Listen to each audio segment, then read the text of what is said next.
everybody. Welcome to A Good Football Show. I am Patrick Daugherty here, as always, with Mr. Craig Dennis Carter. It is day 4 of our Radio Row World Tour, and we have an amazing show for you today.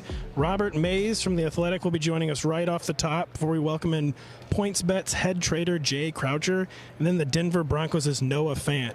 But first, we have Mr. Mays, host of the Athletics Football Show, and dare I say, now a writer for the New York Times, Robert?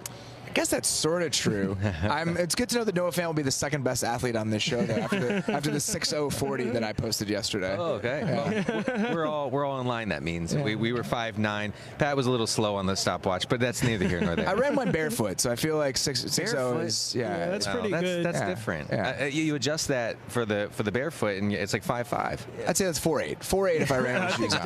That's what we're gonna go with. At the minimum, that might be 4'6", 4'7". Yeah, we did dress shoes. We're all very prepared to run the 40-yard dash. Yeah. My feet are still recovering, actually. I have some issues after running. Physically, I'm fine. Emotionally, not so much. Yes, exactly. We are emotionally shattered. Yeah. It was tough. It was tough to see that number. Yeah, I have to be honest. The number was just screaming, you are 35 years old. That's exactly what it is. It's a calculation of how washed you are. You feel it all the time, but it's a little bit more nebulous. Now it's concrete. Right. Yeah. So it's really hard to stare that mortality in that cold, calculated way in the face. Yes, you do have proof. The stopwatch does not lie, even though it might have lied to Denny. It definitely lied. That was like, oh, now I'll click it. But yeah, Robert is a dual-threat athlete, is a New York Times athletic writer and a 40-yard dash runner. But Robert, my first question is, like me, you are a Mizzou alum. Yes. Unlike me, you are also a Bears fan. How do you do that? How do you tolerate all that pain? How do you I can't even think of two more painful football entities. It's sort of a Bane situation. You merely adopted the dark. I was born in it. When I watch teams that struggle with quarterback quality or bad offense and they're new to it, or it's something that they've come to later in life, this is just how I was raised. I'm 34 years old. My team has never had a top 10 quarterback. Has never had a truly above average quarterback in my entire life. And they are the worst offense by a lot of numbers of the past 20 years, since 2000. It is a constant struggle. It's a constant question. They decided another defensive-minded head coach so we could continue having it be a constant struggle. I'm just used to it by now. I'm almost so prepared for it that even if they that one year in like 2013 when they had a good offense with Alshon Jeffrey, where that Mark Trestman year that kind of felt like it was all working, it felt so strange that I wrote about it for Grantland. Really? Like, this feels so strange that the Bears offense has a better outlook than their defense for the first time ever, but then the defense was so bad that all those guys ended up getting fired. I love that offense. Matt Forte catching passes out of the backfield. Martellus Bennett. Who else was on the other side of Brandon Marshall? Anyway, it was a solid offense. Yeah, it was. It was a fleeting moment though, so it's very very far away now. You just described the Bears, but how would you even describe what's wrong with Mizzou? Like Mizzou, I just am conditioned to know, even if something is very minor positive news, just conditioned to know that within 2 months, that'll just be somehow the exact opposite. I don't even know how to describe what it's like being a Mizzou football. What is happening right now is just a confirmation to me that Gary Pinkel was unbelievably good at his job. And what they had going for them, I mean, you know this, and when we were there, they had this pipeline of just 3-star recruits from Texas. All the guys that Texas and Oklahoma didn't want, Mizzou would scoop them up, and they had a fantastic coaching staff. Speaking of Matt Eberflus, he was the defensive coordinator on those teams. I mean, now he's an NFL head coach. They had really, really good coaches on that staff, and their ability to develop the Sean Weatherspoons of the world and the William Moores of the world they pumped out NFL draft picks. I mean, at one point over like a 5-year stretch, the only team that had produced more first-round picks was Alabama. Yes. I mean, and to do that with the recruiting classes they were having, it was really, really hard to replicate. But moving to the SEC, you change how the recruiting grounds that you're looking for. You remove Gary Pinkel from the situation, and they're Mizzou again. They're what Mizzou was for the past 40 years. Yes, and literally, like you said, it was almost exclusively 3-star recruits from Texas. Yeah. They would just coach them up. It was, very easy formula to replicate. Denny, by the way, has never watched a college football game. I've never done it. No idea what we're talking about. Have you guys considered not watching? I don't watch Mizzou games much anymore. I kind of got that sense that you didn't. I do. I have a fiance. And the reason I have a fiance is that I don't watch college football on Saturdays. So I'd like to continue that because Sundays are off the table for 22 weeks a year, and in order to maintain the relationship that we have, I have to give her one weekend day. Well, I wish I could tell you were missing out on something, but you're not. I really don't think I am. Very good. I think I am a happier, more well-adjusted person because I don't watch it. You were practicing self-care. You have the choice, you know. Like, Denny, when you went to Mizzou, you didn't sign a contract saying, I will put myself through. I'm actually, I'm born and raised from Missouri. My dad, my grandparents, this was like, kind of like cradle to the grave. Right. Like, I just don't, like, the punishment is just part of my life, like, ethos at this point. What if I told you you being born in Missouri was a cosmic coincidence, and it's not, nothing more. There's nothing I can do about it. But anyways, so Robert, unlike Denny and I, you are actually required to talk and write about real football. We are only fantasy football analysts, but just getting into Super Bowl 56. I care more about fantasy football than real football. It's important to know. That's good. That's good. It's good to admit. But just heading into Super Bowl 56, I'll just start off with kind of like a cliche, simple question, but what do you think is the single most critical matchup of this game? And like, it could be something as like a one-on-one matchup, or it could be like the Bengals O-line versus the Rams D-line. What do you think is the single most critical matchup of Super Bowl 56? So I think that the Bengals O-line against the Rams D-line we know that that's a mismatch. We know that the Rams are probably going to have an advantage there. So I'm actually going the other side of the ball with the two fronts, because a huge part of why the Rams offense has been successful this year is that they've held up really well in pass protection. That offensive line as a pass protecting group has been excellent. They haven't run the ball as well as they want to or have in years past, but they've done a fantastic job of keeping Matthew Stafford upright. And if you think just about why the Rams passing game is so hard to defend, if you look to that 3 receiver side and you have those concepts with Cooper Kupp and Van Jefferson and Tyler Higbee often, and then you have Odell Beckham now isolated to the backside. They've really transitioned to that version of their offense since Beckham got there. They're hitting Beckham on the backside of those concepts late in downs. That is only possible because of Matthew Stafford's arm, the way he can get kind of those throws off. He operates well in traffic, but you can only hit those when you have time to do it. So if the Bengals can do a better job of collapsing the pocket, using some games in the same way that we saw the Titans do, you can't blitz the Rams.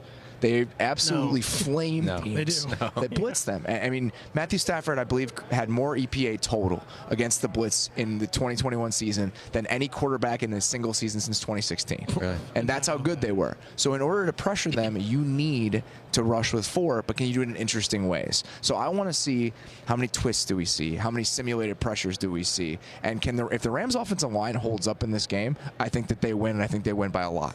I think that's been the general theme we've been sensing as the week has. We've been talking about new thoughts every day, and the thought that keeps coming back to me about this game is that the Rams could very easily win this in a decided fashion. Totally. If Stafford doesn't make the mistakes, which against a Bengals defense that drops a lot of guys in coverage, and he's not been good in those situations at all. He's been much better under pressure somehow. It could collapse in that way if Stafford makes those mistakes. But if he can avoid those mistakes, I just don't see an avenue toward the Bengals winning here. Well, like you said, just the fact that you literally cannot blitz. And we talk about this, it's almost like Matthew Stafford, like, he's like a really good, like, split-second thinker. Yeah. It's like with the blitzes in his face, he just, like, kind of, like, instinctually knows what to do with the ball. He's an instinctual player. He's a gut player, yeah. And the arm angle stuff is real in those moments, it is. right? When you have to get the ball out quickly. And it's weird. We're going to talk about this on our preview here in a second on our show. What is the version of the drop 8 coverage that the Bengals did last week? What does this week's version look like? This game's version? Because they're not going to do the same thing. No. And that's been the amazing part about this Bengals defense is that it's a microwaved defense. It's all built through free agency. You have half of those guys that came on this year. Your Chidobe Awuzie's, Mike Hilton's. Yeah. And somehow they've been able to have enough cohesion and communication and smarts between them that they can run a new defense every single week. They can do all of this stuff that they change their stripes, pun not intended, as often as they want to. And that's what's so fascinating to me is now that you have 2 weeks, what does that change look like? One that's tailored specifically to what the Rams do well. I don't know the answer to that because I'm not an NFL coach. Yeah, and first off, the way they built the defense was so unusual. Because, Roto-World, we blurb everything, and like they were in free agency like every day. I was like, wow, they're signing another guy to like a real money deal. Like they're trying to do like the classic, like actually building through free agency, which doesn't always work necessarily. And it's necessary when you can't draft anyone. Yes, when you can't draft anyone for years. And when you had almost no talent on defense. It's weird because they don't have like elite personnel. They're not like a truly elite defense, but another thing we've been kind of talking about this week is they're like a big play defense. They seem to like know how to scheme to create. Not that you can like scheme to create game-changing plays, but it's kind of like you said, the new looks, the new wrinkles they throw out kind of create game-changing plays. And with 2 weeks, to do that, to plan and prepare for that, that is going to be one of the biggest factors in the game. Robert, we wanted to ask you about the Rams' approach since about Week 15, late in the season. They seem to have shifted to a more, kind of conservative, run-heavy approach, which has lasted now about 2 months. They have a 49% pass rate while leading since Week 15, which is a huge drop from their early season numbers when that number was in the upper 50s and sometimes in the low 60s. What do you make of that change in approach by Sean McVay? I think it's a way to kind of slow down their heartbeat a little bit. You think about just how frantic that offense looked in that middle part of the season when there were a lot of mistakes. There were a lot of decisions that Matthew Stafford was making. It's like, what is going on? And the move to Sony Michel kind of in that stretch of the year, I mean, you guys know this. I mean, he won fantasy leagues for people based on what he was doing in that final back half of the year. We weren't counting on 20 Sony Michel carries. But I think that's what they did it because it was a foundation. It was a way to say, we're going to slow the game down. We're going to, again, just kind of slow down the heartbeat of the offense a little bit and rely on this. It's not explosive because Sony Michel isn't explosive. And the numbers don't necessarily warrant the amount of times they're running the ball. The efficiency isn't where you'd want it to be. But I think they wanted something that they could kind of steadily rely on and kind of keep the train on the tracks offensively. I don't think it's necessarily the way they want to play, but I think it was a stabilizing factor and a stabilizing force for them in those moments. There was like this mid-season it was kind of when Matthew Stafford started showing up in the injury report. It was never anything serious. I mean, I'm sure it was serious. The back, actually, always with the back for him the past few years, and that 2 or 3 expand where he threw a bunch of interceptions and some not good interceptions. I think it spooked McVay. It did a little bit, but like you said, it's maybe just they have successfully stable, and like you said, it's probably not like his first choice, but it has been working. And it's like do you think, is this going to be like a ball control game? Because we know both teams, that's kind of what they want to do in theory, or are we going to get a high-octane offensive Super Bowl? I could see both teams playing pretty conservative on defense. The Rams, if you look at the numbers with Joe Burrow against single high shells and against 2 high coverages, he's a lot better when you're putting one safety in the middle of the field because he's been willing to take those shots. He's willing to take advantage of those one-on-one matchups. So if the Rams go to a more quarters-based approach and they try to put a roof over them the entire game, I think you're going to see small bites, small chunks being bitten off by the Bengals, and that inherently makes it a ball control game. On the other side, what do the Bengals do? I think that's ultimately going to be the biggest question about how they influence the Rams offense.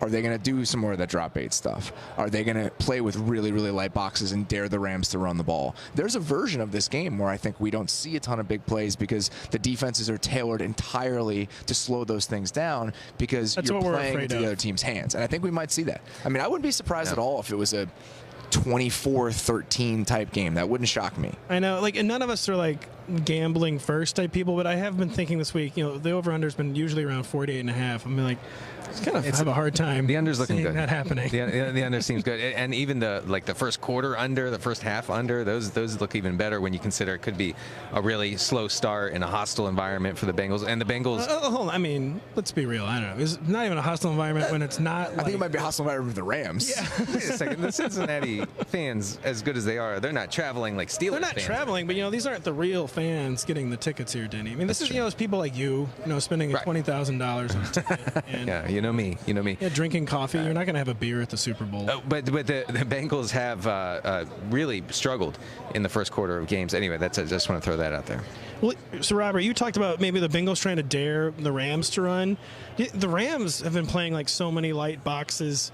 Do you feel like that's going to be the early game plan for this? Essentially, dare the Bengals to run, because we know when the Bengals think they can run, they want to try to run. It seems that's just what they love to do when they can. But do you think, is there any way the Bengals can actually win Super Bowl 56? If they're going out there with this conservative offense, do you really think that's a game they can win? Are they the team? Is it fair to say they're the team more than the Rams that they're going to need to push the pace, need a higher octane game? And I think in terms of the running game and the Rams kind of daring you to run the ball, that's what they want you to do. Yes. When they play that way, that's what they want you to do. They play with the lightest boxes in the league. Yes. They play with the most 2 high shells in the league. and they're also a top 5 efficiency run defense. Yes. It's not as though and it's have like, been just we're shutting willing to down make teams it. Yeah, lately. and obviously last week is a different situation, right? Playing all those 6-man tilted fronts, they're daring Jimmy to beat them. They're not going to do that now. That's not the way they're going to play Joe this Burrow week. will beat them. But they don't need that. to play that way. I mean, they have such a set of mismatches along the offensive line. It's not like there's one weak point along the Bengals offensive line where you say, oh, Aaron Donald has a real advantage over this right guard. Every single one of those matchups, in my opinion, is a win for the Rams. Leonard Floyd against the right tackle is a win. Von Miller against the left tackle, who is arguably their best offensive lineman, is a win. A'Shawn Robinson, the way he's playing against Quentin Spain, is a win. Greg Gaines against Trey Hopkins is a win. So even if you look at it and you say, oh, they're in a 6-man box, the 5-1 front, which they do all the time on early downs, we can run into that. That's exactly what Raheem Morris wants you to think. When they were kind of building this defensive philosophy last year, and Brandon Staley was doing all these extreme things, kind of pushing the envelope in that way, he's trying to play into your nature, right? He's trying to say, all right, I'm showing you something that there should be alarm bells in your mind, you saying, this is an advantage for me. This is an advantage for me. Let's run the ball. It's exactly what they want.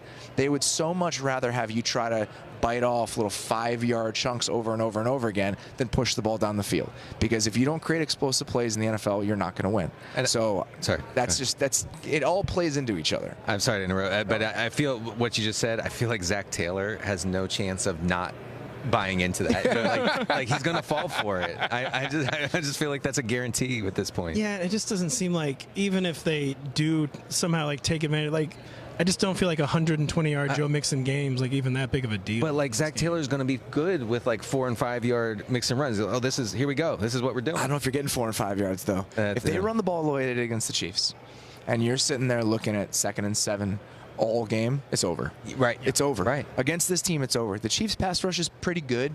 You know, Melvin Ingram was a nice story because he came in mid-season and played pretty well. There's no pretty well with the Rams' defensive line. They ruined the Bucs' offensive line in that game. Even with Wirfs hurt, the guys that weren't hurt, they were destroying them over the course of that game. Von Miller ate Donovan Smith's lunch for 4 straight quarters. That defensive line against this Bengals offensive line in 3rd and long situations, the game's over before it starts. You cannot put yourself in that we need Joe Burrow miracles on 3rd down sort of mindset in this game. Right. And which has somehow worked like several times in the playoffs, but yeah, not a sustainable formula. By the way, Denny, Robert, he named almost every offensive line, defensive line matchup. We could do that, right? Yeah, well, I think we were talking about that the other day about A'Shawn Robinson, who is a guy who plays on defense. But I don't know Adeniji first name. That's the one I don't know. Isaiah Prince is the right tackle. I could do them all. Yeah, I bet you could. And so is it safe to say, the cliche question, do you think the Rams are going to win Super Bowl 56? I do. I think that they're going to win. You know, what Joe Burrow has done is remarkable. And I wouldn't rule out a Bengals win simply because of how well their defense has played. They're a team of destiny, Rob. That's a real thing. They've created their own destiny on defense. And I just am so impressed with their defense. It's so funny because if you look at over the course of the season, and coming into the year, we flamed the Bengals in our preseason preview. We looked at them and just like, this team, you cannot win this way. You cannot win with this free agent built defense, because we looked at their defense and said, where are the stars? Where are the difference makers? And I believe if you look at the spending allocation, I think they have the 3rd most expensive defense in the NFL this year. That's crazy. And when we were looking at that in August, think, on who? How can you get there without having any stars on that side of the ball? But I think I underrated, I know I did, not having any weak points. You know, they don't have any A-plus defensive players, but they got a lot of Bs and they have no D-minuses. And I think you see that. You know, Eli Apple and the linebackers and coverage is really the only thing you have to worry about, and they've hid those things. And their ability to kind of throw these curveball game plans at offenses that are specifically tailored to stop those offenses, that's brought them to this point. There's always a chance they hit another one flush the same way they did in the second half against the Chiefs. But I just think there's so many uphill battles they have to fight in this game that it's a tall order to make that happen. I just realized if the Bengals do win, the Eli Apple tweets, we're going to be talking about them. They're going to dominate the timeline. All week. Yeah, the Bengals have been running pure. I think that's kind of the main message here going to the Super Bowl. If they can keep doing that, I guess they have a decent shot. If they can't run pure in this game, I think the Rams win by a lot. It's funny that you say that, but He got sacked 9 times against the Titans. More than I guess a normal defense. I guess the Bengals defense. The defense yes. has been, yes. It's just, but it's so funny because you look at they played 6 halves in the playoffs, right? They played 2 of them against a Raiders team that I think we can all admit is not very good. Not the great. They played 2 halves against the Titans team where they allowed 9 sacks and got 3 Titan Ryan Tannehill picks against an offense that never found itself in the back half of the season. Never did. And then they played 2 halves against the Chiefs. In one, they almost gave up 28 points. And in the second one, again, they hit him flush with like a left cross, and that was it. And that was enough. So it just... threading the needle that they've threaded is very impressive. I have a hard time seeing them do it again. Yeah. We have one more question for you before we let you go. We're just kind of we're going back through. Yeah. Before we let you go, Super Bowl question. I thought of something you wrote in the summer about Elijah Moore. The rookie this year. You've been talking about Elijah Moore all week, I'm sure. Yeah, I'm sure this is a hot topic. It's definitely not what I expected. People are stopping us out there. It's like, can you please get someone to talk about Elijah Moore? We're looking for Elijah Moore in the media row here. You wrote in July that Elijah Moore, quote, isn't just going to be a slot option for the Jets. He's going to have the multifaceted role of a top-shelf receiver. Now, we didn't see a ton of that in fantasy-wise this year, but from Week 8 to Week 13, when he was healthy and he emerged as the clear #1 option in New York, he was fantasy's 4th highest-scoring wide receiver. He was targeted on 30% of his pass routes over that stretch. That was the 5th highest in the league among receivers. So he really did command those targets when he was healthy. What jumped out to you in watching Elijah Moore to make you write that? He didn't move like a slot receiver. He had vertical speed, his ability to kind of push the ball down the field in that area. It almost reminded me, and this was a pre-draft comp a lot of people used, of what Brandon Cooks looks like on an NFL field, where his stature would lead you to believe that he's one type of player when in actuality he's a different type of player. And even the way they were lining him up, I mean, the routes that they had him on, Zach Wilson looked incredible that day I was there at training camp, which it's always the risk you run when you get to camp for one day. Sure. You can be totally misled. And the ways they were using Elijah Moore that day, I mean, deep play action routes. It had nothing to do with we're going to use you in a slot route or a slot role and that's all you're going to be. It seemed much more varied than that, and that's just how I came away thinking about it. Yeah, and that's what we saw. I appreciate you writing that because it really turned me on to Elijah Moore as like a late round pick who had a lot of upside. I loved what you wrote. Yeah, there. the point of this question was basically just to thank you for telling us. I really appreciate that. It was my one day as a beat writer because our Jets beat writer was at a wedding. You did a great job. I had to cover the Jets for a day, and I'm glad I got one nugget in my one day as a beat writer. Well, when you have like one day at Steelers camp next summer or something, we're going to be parsing it very closely. I may have to hit Steelers camp next year because I did not this year, so I try to diversify each individual season. Well, Robert, thank you so much for joining us. You've got to go do your own Preview Now show. The Athletic Football Podcast is just one of the best out there. Thanks, man. I appreciate that. Awesome stuff. And thank you so much for joining us today. It's awesome. Just a really good real game breakdown and preview. Thank you for bringing I got to workshop football. some of my takes before I get to there you go. Exactly. Find them. So. Maybe go say like the exact opposite on your show. We've been doing that this week, kind of. But seriously, thank you so much for joining us, and we'll cross paths again soon. It's my pleasure, guys. Thanks for having me. See you, dude. Thanks for watching. Make sure to hit subscribe for all the latest fantasy and sports betting advice from NBC Sports Edge. And don't forget to sign up for NBC Sports Edge Plus to get the best-in-class draft guides, as well as season-long fantasy, DFS, and sports betting tools that will give you the edge.